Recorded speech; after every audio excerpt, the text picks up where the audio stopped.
হরে কৃষ্ণ দর্শক বন্ধুরা, আশা করছি আপনারা সকলেই রাধা মাধবের কৃপায় ভালো আছেন।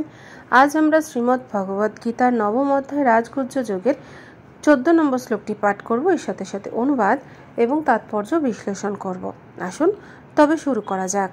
সততম কীর্তয়ন্তমম ইয়তন্তশ্চ দৃঢ়ব্রতঃ নমস্যন্তশ্চ মম ভক্ত্যা নিত্যযুক্ত উপাসতে।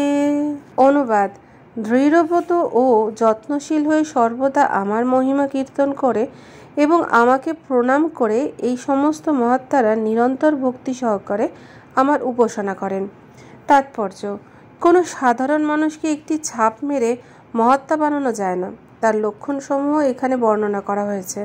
মহাত্মা সর্বদাই পরমেশ্বর ভগবান শ্রীকৃষ্ণের মহিমা কীর্তনে মগ্ন থাকেন। তার আর অন্য কোনো কাজই থাকে না।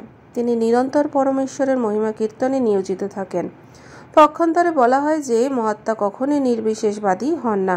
মহিমা কীর্তনের অর্থ ভগবানের নাম, ভগবানের রূপ, ভগবানের গুণাবলী ও ভগবানের অসাধারণ লীলাসমূহের গুণগান করা। এই সমস্ত বিষয় কীর্তনিয়া, তাই মহাত্মা সর্বদাই পরমেশ্বর ভগবানের প্রতি অনুরক্ত থাকেন। ভগবানের নির্বিশেষ প্রকাশ ব্রহ্মজ্যোতির প্রতি যে আসক্ত তাকে ভগবদ্গীতায় মহাত্মা বলে বর্ণনা করা হয়নি। এই ধরনের মানুষকে পরবর্তী শ্লোকে অন্যভাবে বর্ণনা করা হয়েছে।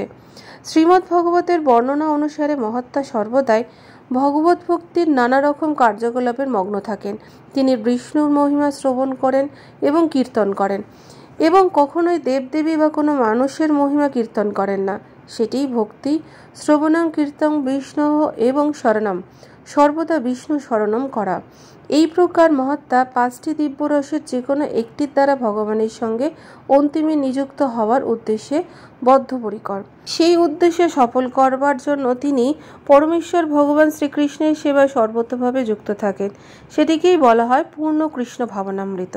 ভক্তিযোগের কতগুলি ক্রিয়া অবশ্যই পালনীয়, যেমন একাদশী, জন্মাষ্টমী আদি পুণ্যতিথিতে উপবাস করা।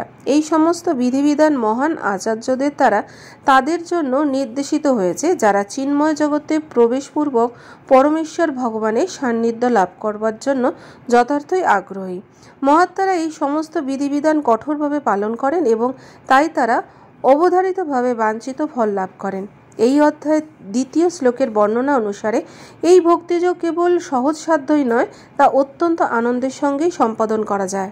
এর জন্য কোনো কঠোর তপস্যা বা কৃচ্ছ সাধনের প্রয়োজন হয় না।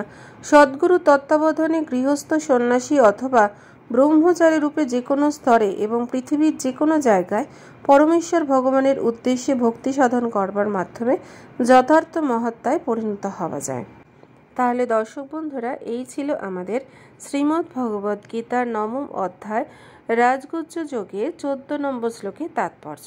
আগামী পর্বে আপনাদের সাথে আবার দেখা হবে পরবর্তী শ্লোক নিয়ে। আপনারা ভালো থাকুন, সুস্থ থাকুন। রাধে রাধে।